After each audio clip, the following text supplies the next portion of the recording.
my friend Michael Ellis. Introduce yourself.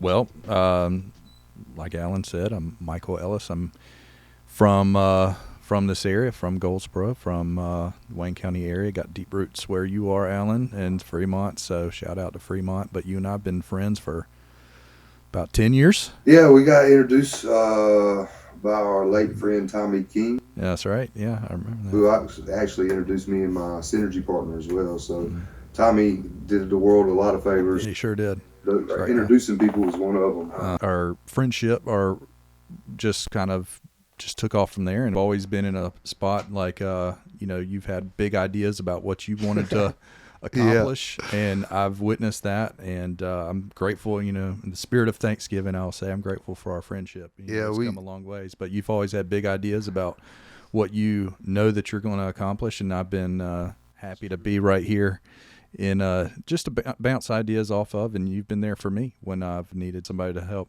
I was telling Warren you earlier, it's interesting too that you're, I think, the only friend of mine that I worked for in a professional sense, and you worked for me in a semi-professional sense. So that's right. Like there was actual contract and everything when I worked for you. Yeah. Mine was just like, hey man, come try this. Well, I like learning new things. It played really well into what you were trying to accomplish. Too, because you were hammering that GIS, right? Right. And so you were just like absorbing there from a different perspective of what you were trying to accomplish. Right. And now, just in a different way. You're the broker in charge. Right. At Coldwell, Baker, Howard Perry, and Walston. There you go. Nice plug there. Which I'm no longer employed with. But that's where you've been broker in charge for coming up on 9 years. Wow. Yeah. 9 years. Time goes by fast, doesn't it? And so that would have been started what year? 2015.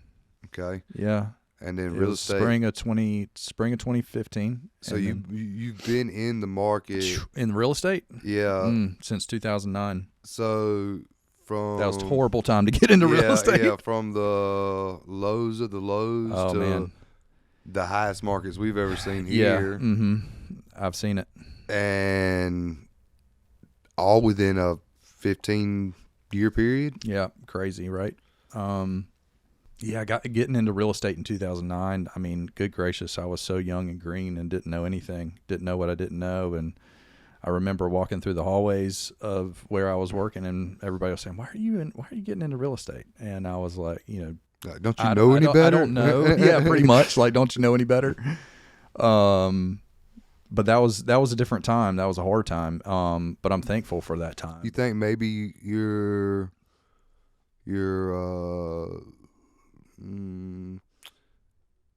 I guess what you didn't know may have protected your career. To my benefit, because I just went for it. If you would have really knew what these 40-year-old guys, 50-year-old guys knew. Which is me now. Yeah, exactly. But like if you'd have known then what the market actually looked like. Right. Do you think you would have stuck it out? Stuck it out. That's a good question. I feel like I have had an element of sticking it out. Because you had to work for it. Oh, man, big time. But I'm thankful for that because, those early years you kind of scratch. I mean, you know how it is. You scratch and claw and fight for whatever you can get. And then all of a sudden, if you can stick with it, then all of a sudden you look up and you look back and you're like, wow, look what I've done. Yeah. And you're proud of it. Yeah. But and that's the problem. I think the number one killer of the real estate agent is not sticking with it. Yeah. Just like any business, it's like, and for me, it was kind of the same, which I was chasing down multiple opportunities at the time. But as soon as it gets uncomfortable, you retreat. So you have to have some structure in place. Right. You got to either live minimalist or have some other forms of taking care of, or both. Yeah. Because unless you walk it in there already a super popular person in the community, right, which doesn't seal the deal, but certainly helps. Well, yeah. Unless you have that opportunity, it's tough. Yeah. But 2-3 years, it's all worth it. Yep, that's right. But that sticking it out for that, right, is what kills. Especially, and 90% of us. Well, you talk about just in business in general, it's like a lot of times people don't know how close they were, and then they gave up. To your MVP? I know she wouldn't mind mentioning that. Who's that? Excuse me. Most improved. Most improved. Oh yeah. What's Dolores? Dude. She's killing it. She struggled. Prime example. She struggled. Mm-hmm. I remember me and her started like the same day, and I kind of knew I could have a home, but I was too focused elsewhere because residential market was not something I was comfortable with. You were more in land and I think if I'd have stuck it, true, I would have made a killing. Yeah, because that market got crazy. It got real crazy. It got real crazy. It still is crazy. Yeah. Slowing down a little bit, I think, but I could have made a lot of money. Yep. But I had a decision to make. And I knew, okay, this is ramping up, and this is what I want to spend my time with. But you had a vision of something, I mean, that you wanted to do. Sure. That was different. Yeah. And that's fine. That's okay. You know? I used real estate in a bad way. I used it to supplement. Right. Rather than. As I was trying to figure out what I was going to do, because I knew for the benefit of basically making my own hours other than being at a deliberate meeting that we had to be at, I had the freedom to go grow hemp.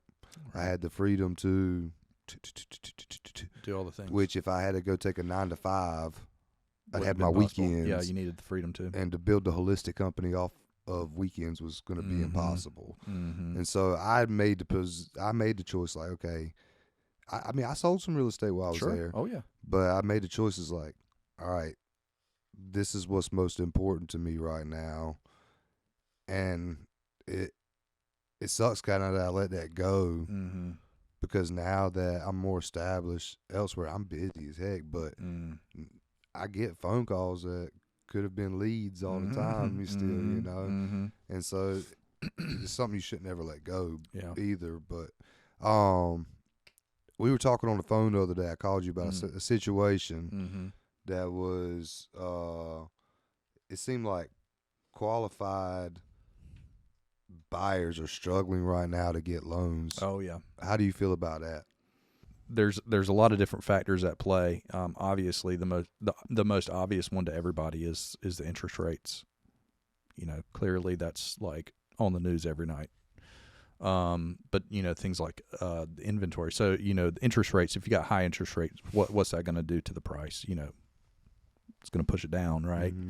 But also you've got things like the inventory not necessarily where it needs to be. So if you've got a low supply of houses, what's that going to do to the price? It's going to push it up. So you've got factors pushing it down, factors pushing it up. Seems like income is still there. You know, people need to have income, but it's not really necessarily on the rise. And so I think you're probably going to see different reactions in different segments of the market, right? So different price ranges, what I mean by that.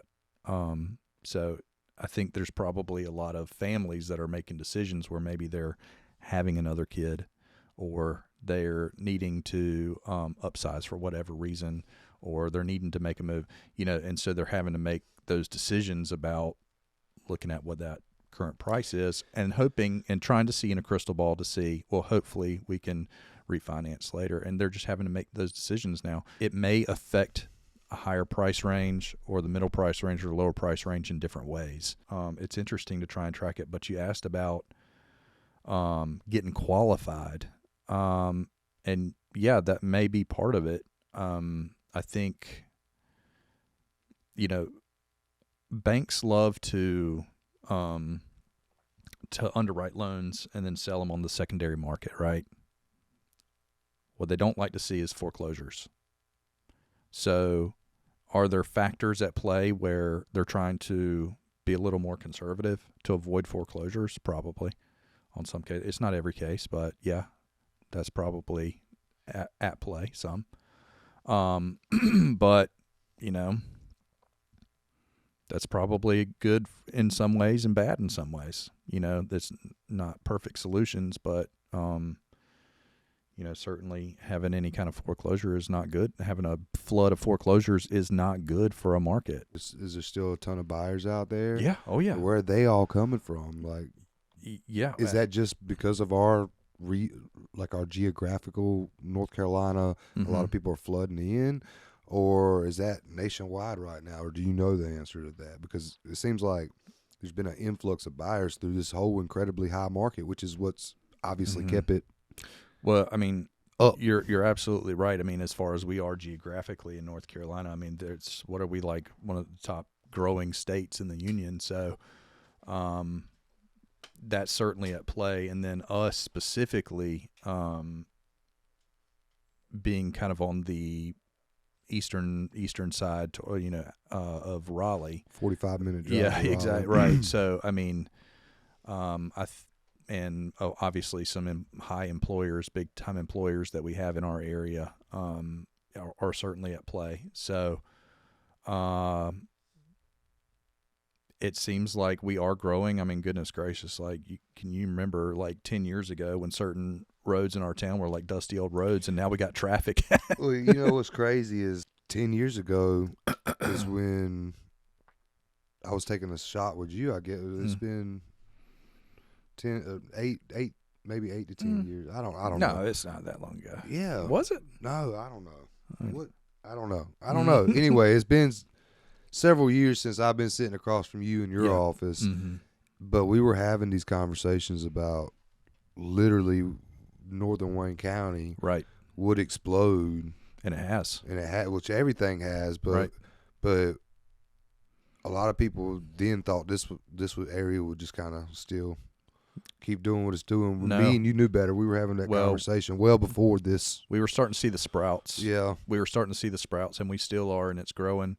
And that's the thing. One of the other factors, I don't know if I mentioned this, but as far as inventory, during the COVID years, right, the biggest problem was inventory. And that was such an uncertain time that people maybe, when they should have put their house on the market or could have put their house on the market, they didn't see something that they could move into. And so it shrunk. That's what happened to the prices, right? Yeah. So the inventory stayed kind of depressed. And so that's what drove the prices up so high. And I remember thinking, goodness gracious, that house went on the market for that? They'll never get that. Well, guess what? They did. And they did quickly. And now all of a sudden that becomes a comparable sale for the next guy, their neighbor. And they put their house, and it goes up even more. And so, there's always just trade-offs. You can't really think of, this is the right thing for the market, or this is a bad thing for the market. It's just, there's always going to be trade-offs on what happens. And so I think that's probably what, the Fed is thinking as far as their interest rates. Well, prices are getting so crazy and so high, and people can't afford them. Well, what do? You put the interest rate up to bring them down some. But like I said, the inventory is still a little low. So, I mean, it's just interesting to follow and try and observe what happens over time. But, the one thing that I've learned is somebody needs a house, they need a house. And, typically they'd rather buy than to rent. So it's just as uncertain as it can be at times, and you're trying to figure out, what is this? It still somehow remained steady. We're still selling houses. What are investors doing right now? Sitting tight. Well, that's a good question. Multifamily, probably. Talking about investors, multifamily, because rents are up, right? Yeah. The rental market's yeah. So yeah, it is. It's crazy. How that can go. But people gonna be out of places to live in that aspect, Yeah. Well, I mean, in all areas of I guess our immediate geographic area, everything that I've heard is rents are up. I'm sure that's indicative of the rest of the country too. But so investors, yeah, I would say that's where they're headed. Yeah, builders are still looking for lots, which is a good sign.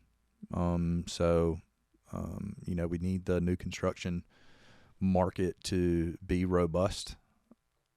We need growth. Obviously, we're seeing growth as far as numbers. So, and the only way for not the only way, but part of the way for inventory to go up is for new builds to be on the ground. So, and available, and we're seeing that obviously here in our area. So is there not the foreclosure market out there? Not yet. And still locked up from COVID. They haven't released it. They've released all that, huh? I don't know. When I first got into, why are they having to build so much? Is my point. Why not be able to remodel inventory that's been I would say closed on? Well, that's two different business side. You're not going to have a whole lot of new home builders that are also remodelers, right? Or investor remodelers. I get it, but if there's a lot of foreclosure inventory, there's a lot of people buying those houses at relatively good cost, at least with the hopes that they're gonna themselves even, which. All right, so that's now one less home for the builder to build. In other words, if my man Warren decided to buy your grandmother's old house when it was this last time versus going to have a house built, right? So, or the buyers just don't have that mindset anymore, because that's what a lot of people I knew. Always looking at that deal, right? And so there must not be any foreclosures, or is there just that many buyers? Does that not make sense? I don't know if I know the answer. I don't know if I know the answer, but as far as specifically home builders, I mean, I know it's two different markets, right? There. Yeah, right. It's just two different segments. I get that. My point is, I feel like you only build homes at this rate when you have to. No, I think just the opportunity is there. Builders are putting them on the ground. Just putting them on the ground, hoping that people are going to buy the new build versus its competition being a brick ranch that's sitting on the market because they can compete in the price. Is what you're saying is happening. It's just like the opportunity's there to go capture. Yeah, absolutely. That's what is driving it. The opportunity is still there, and so infrastructure gonna go to the side at that point, or no? Who knows? Does that make sense? Yeah, I mean, I just think that there's enough buyers out there. There has to be enough buyers.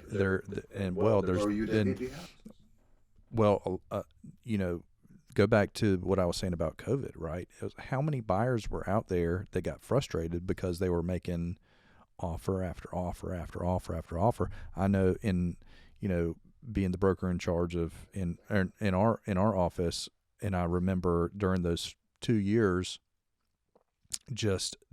working so hard to get folks into a house, and they had to work 2 and 3 times harder to get them because they're competing with so many. So there was a lot of built up frustration with some buyers that still hadn't bought a house.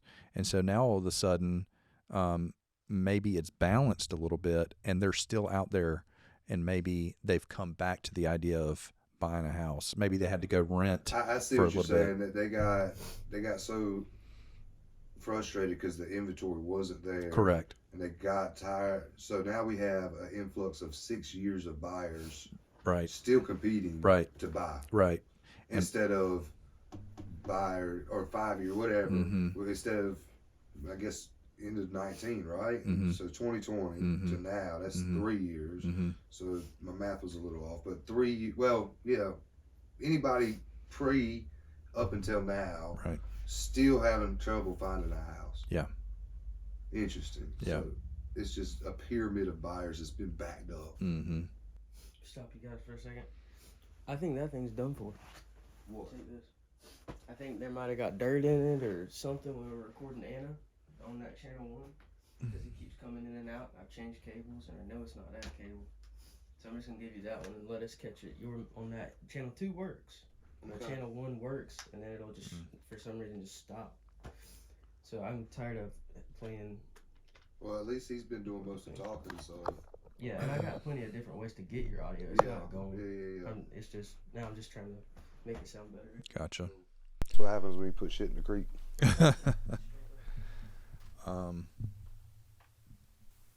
So do we keep talking? Yeah, no, we're good. He just okay. mic'd me up separately. Yeah. And Okay. so, All right. So we're still good. We're good. So just the buyers are backed up as well. Buyers, yeah, absolutely. That makes a lot of sense. They're still out there.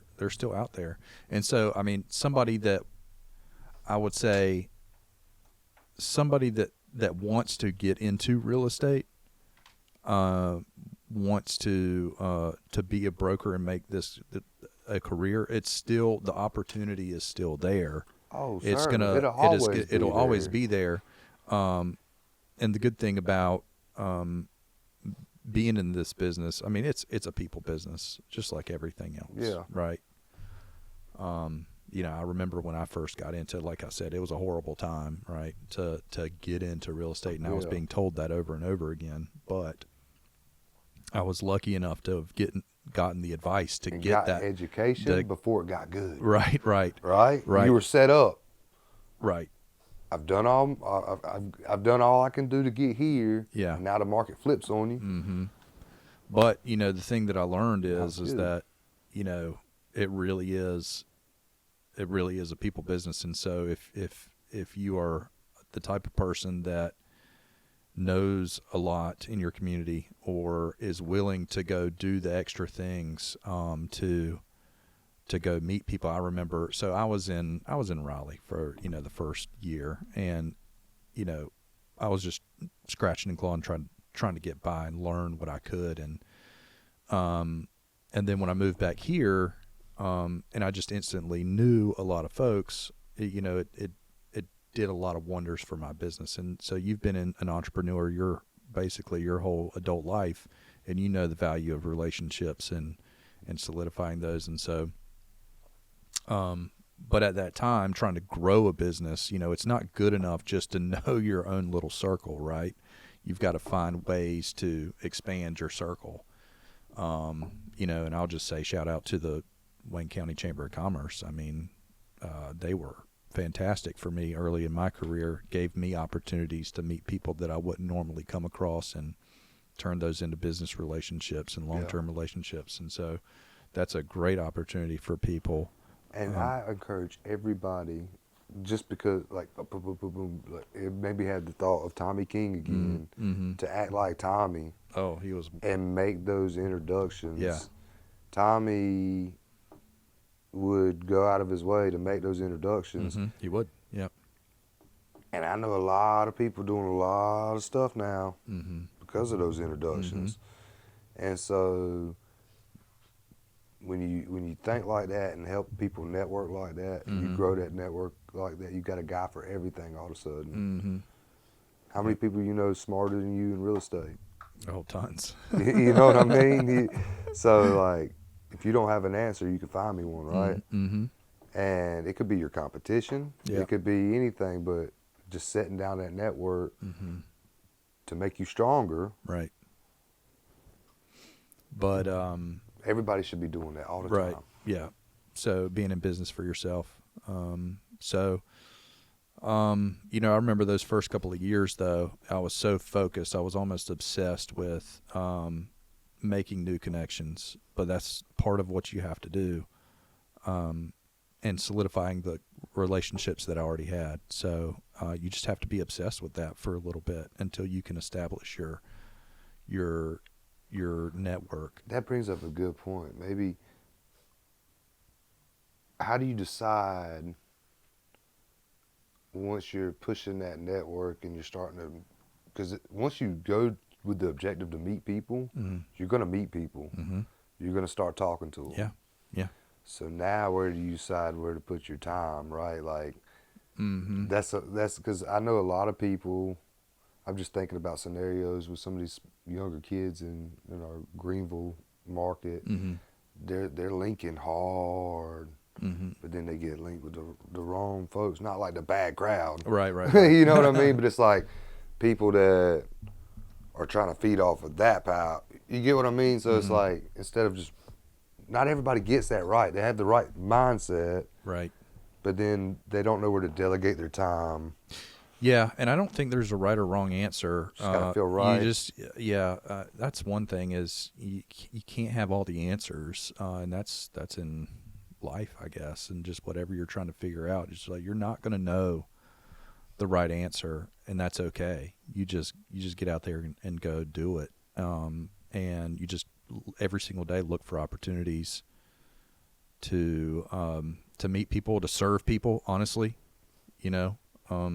and be open to I don't know, I'm trying to find the right words for it, but I mean, service is a big part of it. No, that's beautifully said, honestly. And just I think people, when you're in business for yourself and you're almost a little obsessed with making connections and then solidifying that and making sure that your service is top notch, people over time, that will compound on itself, and you'll turn your business into something that you didn't know you could do. And that applies to anything I've seen it outside of real estate. Every business, like you're saying. Yeah. What do you say to the person who's running out of time? Because a lot of you see that a lot. How many people? I was fortunate enough that my finances didn't really change when I backed out of being at Coldwell with you. But for some people, that they were trying to make that decision to stay. Yeah. And they were running out of time, essentially. I'll be honest. What do you say to that person? Well, I'll be... And they're putting in the effort. Like Dolores. Sure. Oh, yeah, sure. What if Dolores would have ran out of time? What do you say to that person?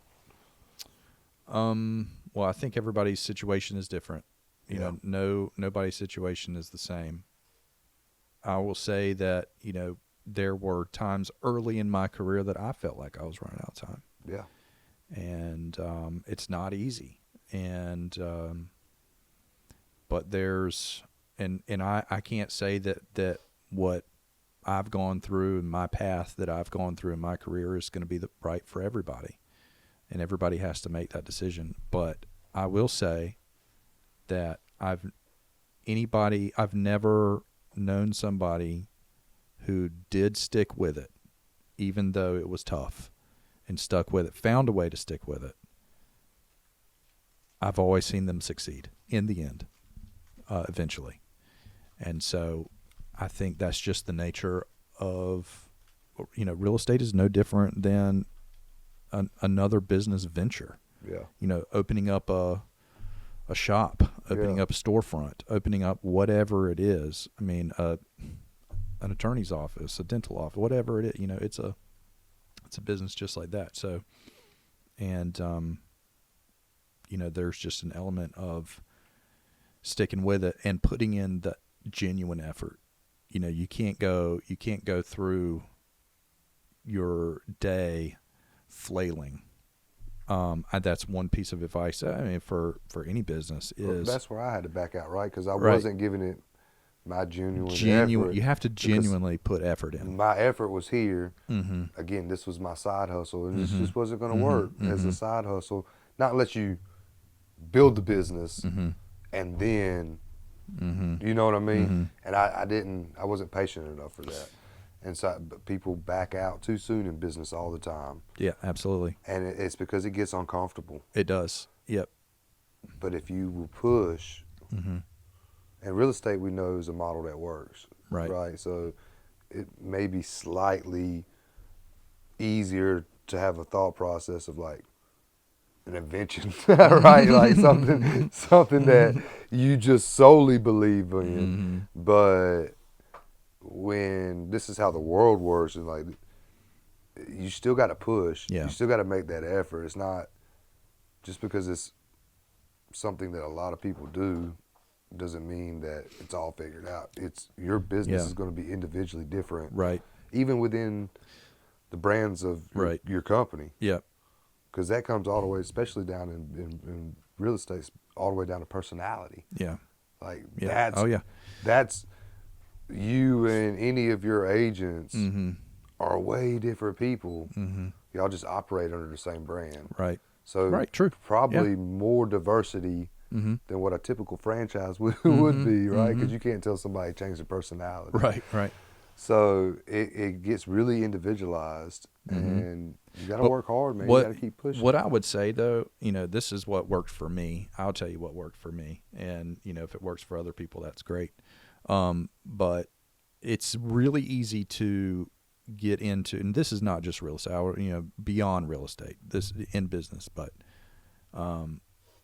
going to work and feeling like you're busy, and never really accomplishing anything. And I think that's where a lot of people can get burned out, because they go into work and they feel like they've got all these things that they've got to do.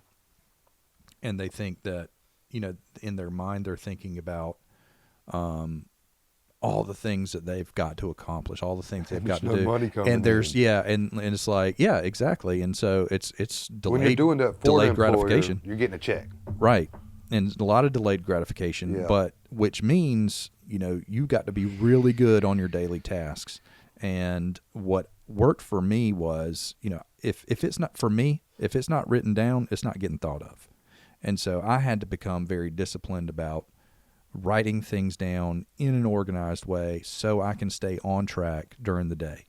And I had to do the things that were important, that were going to move the needle that day, because I can't get lost in the busy work so much that I forget to do the important things to grow my business. And so I'll go back to those early years, right? And I've got a different way of doing it now.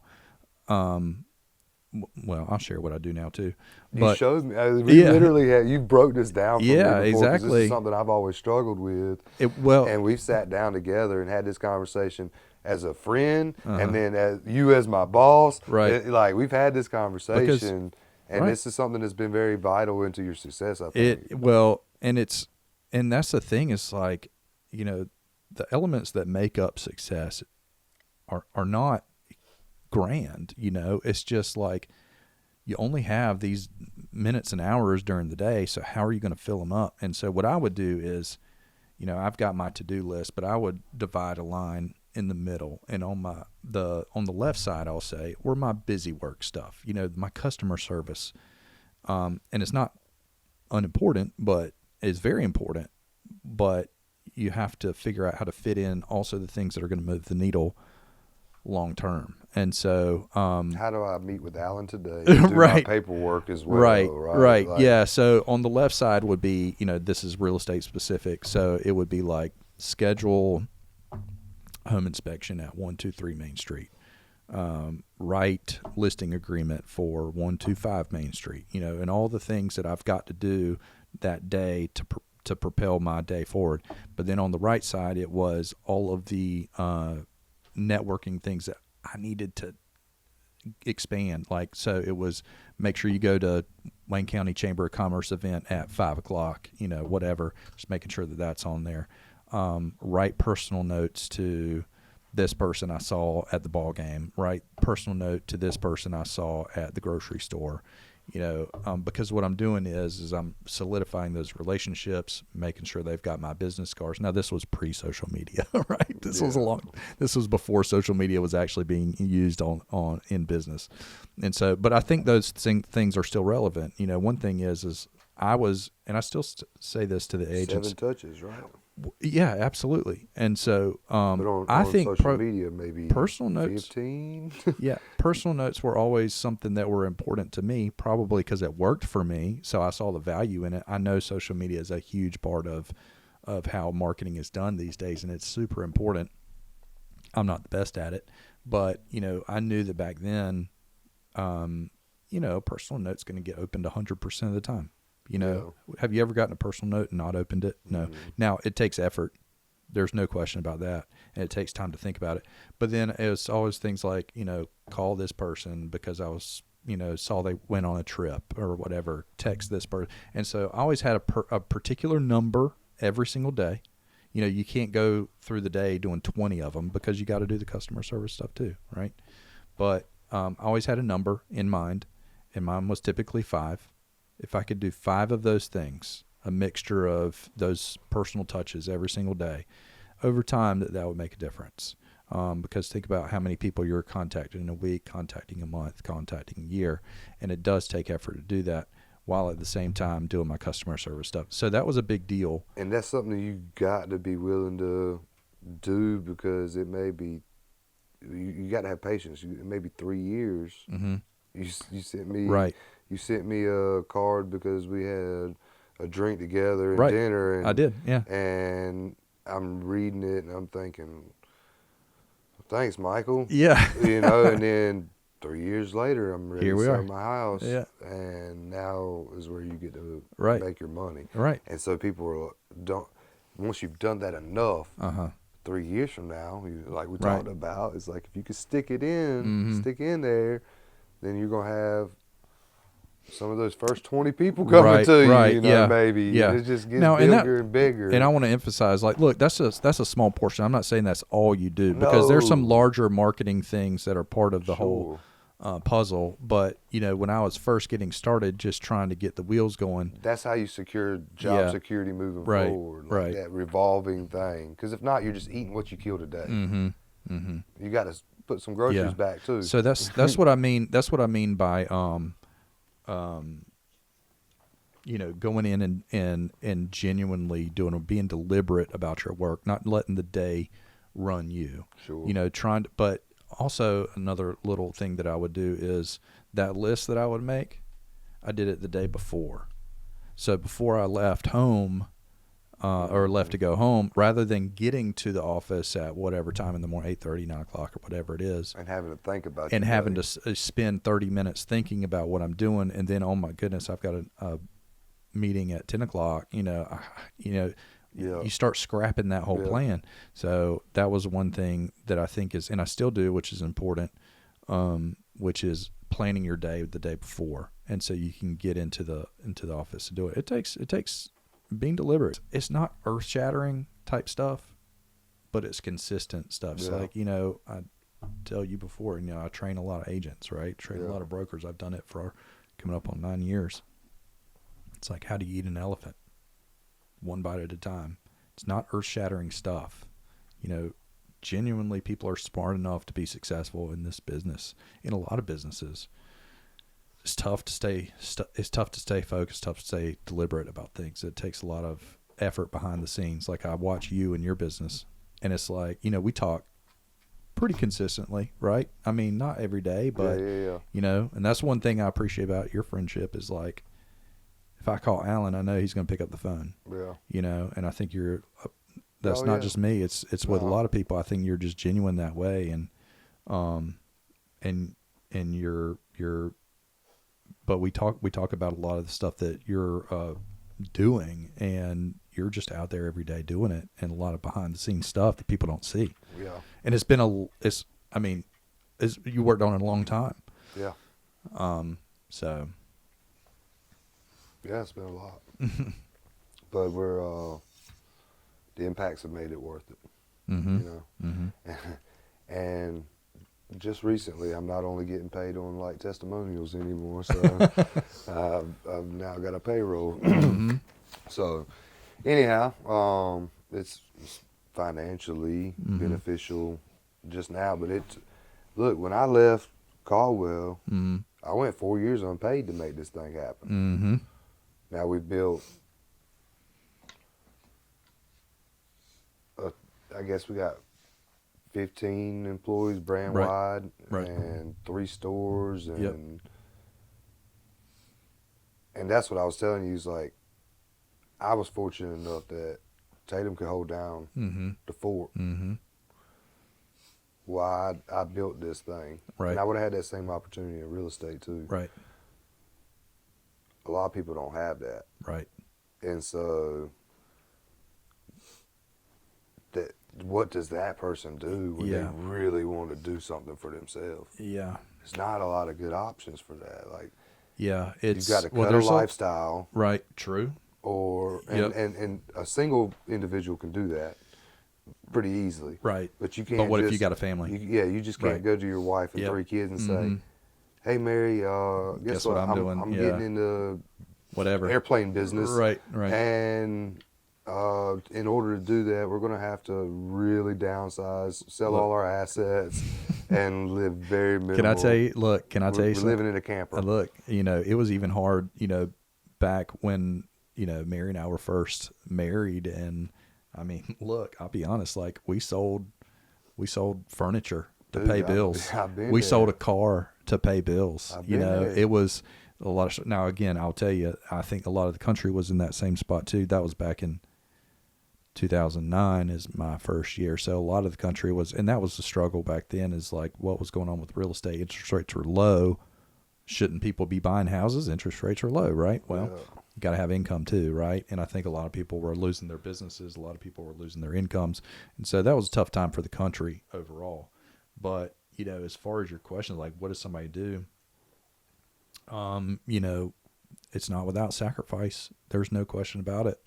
And everybody's situation is different. And sometimes people got to moonlight, to work on if they have a bigger dream about what they want to do. And this is one thing that I've thought about before, and I wish I could remember where I heard it, but it's just a phrase that I've thought about a lot is not doing your best. It's not good enough sometimes to do your best. You have to do what's required. So you have to think about where am I now? Where do I want to be? What's required to get there? Not say, well, I'm just going to do my best and I hope it works out. Like you just have to go into it every day. It's like something is required of me to get to that point and to be there for my family and to provide for my family and to provide the kind of opportunities for my kids and so forth. I have to figure out what's required to make that happen. And that can be a different answer than doing my best, because I think people can give themselves a pass if they think, well, I'm just doing my best. So it's a big responsibility to think in those terms, but I think that's necessary, and it's going to be more difficult for some than others. So I don't think there's a particular answer about what you say to that person who's in that situation. But there is an answer somewhere. Soon. There's an answer there. There's an answer there somewhere, and they've got to figure out what's required to How be many there. businesses succeed out of how many should start? What is that number? I don't know the number. It's like, but it's, I used to know. It's yeah, way less than, right. it's the minority that make it. But true. I'm not, me or you, either one of us are sitting here more qualified than most people out there to do it. Mm-hmm. They just got to find that opportunity to do it, and stick with it, because that's the problem. Is I go back to that. It's just when it gets uncomfortable, people give up, and that's something you can't be willing to do. Right, that's right. Well, be thankful for the fact that you got problems. Yeah, that's a hard one to swallow, because one thing that I had to get over, and sometimes in business you can get in the mindset of, man, if I could just get to this point, if I could just get to that point, we'll be okay. We'll be all right. Yeah. And then you get there and you're like, well, wait a second, the problems didn't go away. Yeah. And so but there's some freedom in that, I think, because you can think, well, I'm going to have problems today. I'm going to have problems tomorrow. I'm going to have problems next week. So just get over the fact that there's going to be problems and deal with them as they come. And, think about, can I improve my processes to avoid this? This particular problem keeps coming up. Why does this keep happening? And you can think about how to improve that so that it doesn't keep happening.